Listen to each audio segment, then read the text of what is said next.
Baik, bismillahirrahmanirrahim. Assalamualaikum warahmatullahi wabarakatuh. Perkenalkan, nama saya Iza Fikra Basyariah. Saya akan mengajarkan tentang pendidikan agama Islam pada kali ini. Dan yang akan saya paparkan adalah kewajiban untuk menuntut ilmu dan juga urgensinya. Yang pertama, urgensi ilmu dan ulama. Urgensi ilmu dan ulama itu ada terbagi menjadi 4, yakni yang pertama ilmu bermanfaat, yang kedua keutamaan orang yang berilmu, yang ketiga kewajiban menuntut ilmu, dan yang keempat krisis ilmu dan ulama. Dalam sebuah hadis dikatakan, An Abi Hurairah radhiyallahu anhu anna Rasulullah sallallahu alaihi wasallam qala idza mata al-insan inqata'a 'amaluhu illa min thalath shadaqatin jariyah aw 'ilmin yuntafa'u bihi aw waladin shalih yad'u lahu. Yang artinya, dari Abu Hurairah radhiyallahu anhu berkata, Rasulullah sallallahu alaihi wasallam bersabda, apabila manusia itu meninggal dunia, maka terputuslah segala amalnya, kecuali 3 perkara, yakni yang pertama sedekah jariah, yang kedua ilmu yang bermanfaat, dan yang ketiga adalah anak soleh yang mendoakan kedua orang tuanya. Ilmu yang bermanfaat. Apa yang dimaksud dengan ilmu yang bermanfaat? Ilmu yang bermanfaat dimaksudkan yaitu ilmu yang diamalkan dan diajarkan kepada orang lain. Seseorang yang mengajarkan ilmu kepada orang lain, kemudian diamalkan atau diajarkan lagi kepada orang lain, maka ia akan mendapat pahala seperti orang yang mengamalkannya, sekalipun dia telah meninggal dunia. Begitupun berikutnya secara multi level sampai hari kiamat. Nah, ilmu bermanfaat secara mutlak di dunia dan akhirat adalah ilmu syar'i atau ilmu agama. Ilmu ini adalah ilmu yang seperti diungkapkan oleh Imam Asy-Syatibi di dalam kitab Al-Muwafaqah bahwa ilmu yang muktabar menurut syara' adalah ilmu yang mendorong pemiliknya untuk beramal dan tidak membiarkan pemiliknya mengikuti hawa nafsunya bagaimanapun ia. Bahkan ia mengikat pengikutnya dengan ilmu tersebut yang membawa pemiliknya mematuhi aturannya, suka ataupun tidak suka. Sedangkan ilmu dalam Islam dibagi menjadi 2 bagian, yaitu ilmu fardhu 'ain seperti akidah dan akhlak, fikih, tasawuf termasuk tajwid, faraid dan tafsir Al-Quran dan hadis. Lalu kemudian ilmu fardhu kifayah, yakni seperti ilmu sains, kedokteran dan lain sebagainya. Nah, dalam hadis lainnya Rasulullah Shallallahu Alaihi Wasallam bersabda,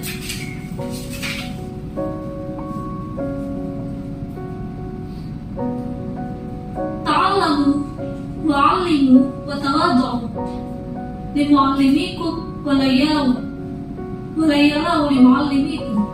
Belajarlah kamu semua dan mengajarlah kamu semua, dan hormatilah guru-gurumu serta berlaku baiklah terhadap orang yang mengajarkanmu. Hadis riwayat Tabrani. Ilmu agama menjadi yang prioritas untuk dipelajari, namun bukan berarti ilmu-ilmu lain bisa diabaikan. Apalagi ada juga dalam satu hadis disebutkan bahwa menuntut ilmu juga merupakan jihad fisabilillah atau jihad di jalan Allah Subhanahu wa taala. Dari Anas bin Malik, Rasulullah sallallahu alaihi wasallam bersabda, "Man kharaja fi talabil ilmi fa huwa fi sabilillah hatta yarji'." Barang siapa keluar dalam rangka menuntut ilmu, maka dia berada di jalan Allah sampai ia kembali. Ada juga hadis yang menerangkan bahwa An Anas bin Malik qala Rasulullah sallallahu alaihi wasallam, "Utlubul ilma walau bisyai.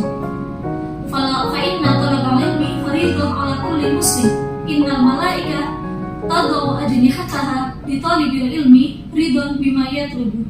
Yang artinya, dari Anas bin Malik berkata, Rasulullah sallallahu alaihi wasallam bersabda, "Carilah ilmu walaupun di negeri Cina. Sesungguhnya mencari ilmu itu wajib atas setiap muslim, dan sesungguhnya malaikat meletakkan sayapnya bagi pencari ilmu karena ridho dengan apa yang ia cari." Keutamaan menuntut ilmu dan mengajarkan ilmu yang bermanfaat, baik bermanfaat di dunia maupun di akhirat. Ilmu yang bermanfaat adalah ilmu yang diajarkan kepada orang lain dengan niat untuk mendekatkan diri kepada Allah Subhanahu wa taala. Keutamaan orang berilmu. Nah, orang alim adalah orang yang banyak mengetahui ilmu syara' dan sudah melaksanakan ibadah yang wajib. Nah, keutamaannya yaitu yang pertama, keilmuan bermanfaat bukan bagi diri sendiri, akan tetapi juga bagi orang lain dan juga masyarakat luas. Dan yang kedua, orang yang sibuk dengan keilmuannya seperti mengajar, menulis, dan menyebarkan ilmu dengan berbagai media, pahalanya lebih besar dari pahala sunnah. Tentang keutamaan ulama, diantaranya beliau mencantumkan ayat Al-Quran yang berbunyi, yarfa'illahu alladhina amanu minkum walladhina utul ilma darajat. Artinya, Allah mengangkat derajat orang-orang yang beriman di antara kalian dengan orang-orang yang diberi ilmu. Sesungguhnya Allah, para malaikatnya, serta penghuni langit dan bumi sampai semut yang berada di sarangnya dan juga ikan senantiasa memintakan rahmat kepada orang yang mengajarkan kebaikan kepada manusia lainnya.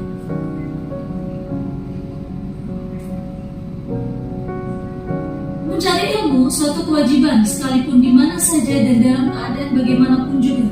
Tidak ada alasan seseorang meninggalkan ilmu ataupun tidak mencarinya. Hukum mencari ilmu adalah wajib bagi kaum muslimin, baik laki-laki maupun perempuan.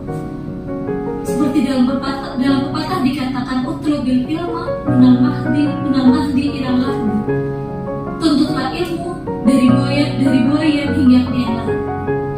Manfaat menuntut ilmu adalah untuk kebahagiaan dunia dan akhirat. Imam Syafi'i mengatakan, man arada dunia fa'alaihi bi'ilmi, wa man arada al-akhirah fa'alaihi bi'ilmi.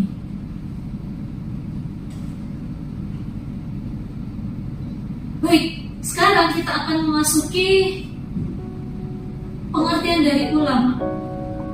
Apakah ulama adalah seseorang yang lebih dulu, itu benar.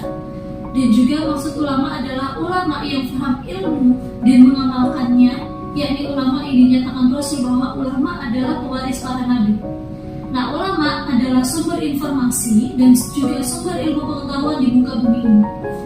Rasulullah memberitakan tentang krisis ilmu dan ulama yang merupakan tanda kiamat, bahwa suatu ketika ilmu akan diangkat oleh Subhanahu wa taala dari muka bumi. Yang akan terjadi pada manusia di muka bumi adalah kebodohan, kebiadaban, pembantaian dan kebinatangan yang merupakan dari krisis ilmu tersebut. Baik.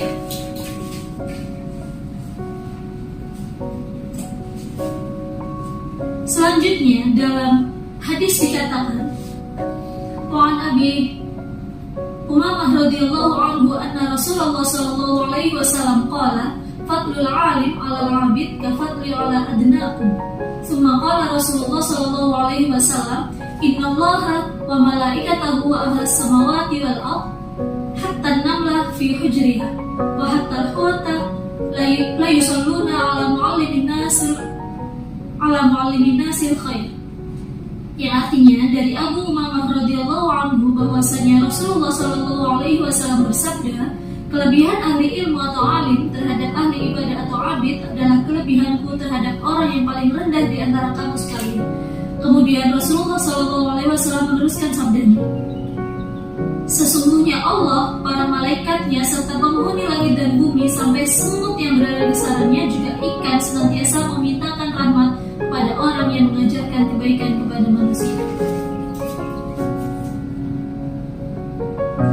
Sehingga apakah urgensinya? Yang pertama, keilmuan bermanfaat bukan bagi diri yang bersangkutan atau bagi diri sendiri atau bukan bagi diri kita sendiri, akan tetapi juga terhadap orang lain dan masyarakat luas. Sedangkan yang kedua, orang yang sibuk dengan keilmuannya seperti mengajar, menulis, atau menyebarkan ilmu dengan berbagai media, pahalanya lebih besar daripada pahala sunnah.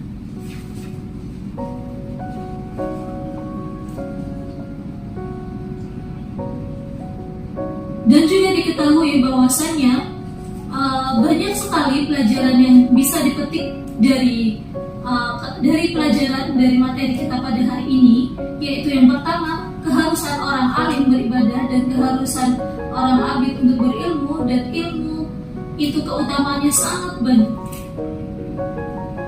Lalu yang kedua,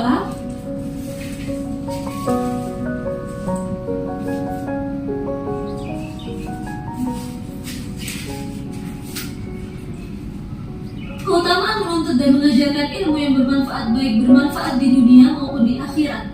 Ilmu bermanfaat adalah ilmu yang diamalkan dan diajarkan kepada orang lain untuk mendekatkan diri kepada Allah SWT. Anjuran menyebarkan ilmu pengetahuan baik secara langsung dan tidak langsung dalam proses belajar mengajar melalui tulisan maupun melalui audio visual. Lalu yang terakhir,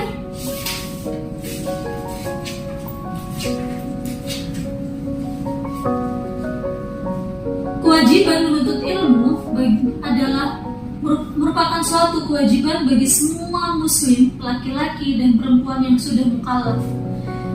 Nah, kewajiban menuntut ilmu ada kalanya wajib ain dan ada kalanya wajib kifayah. Penuntut ilmu dicintai, dihormati dan dilindungi oleh para malaikat dan seluruh makhluk di alam jagat raya.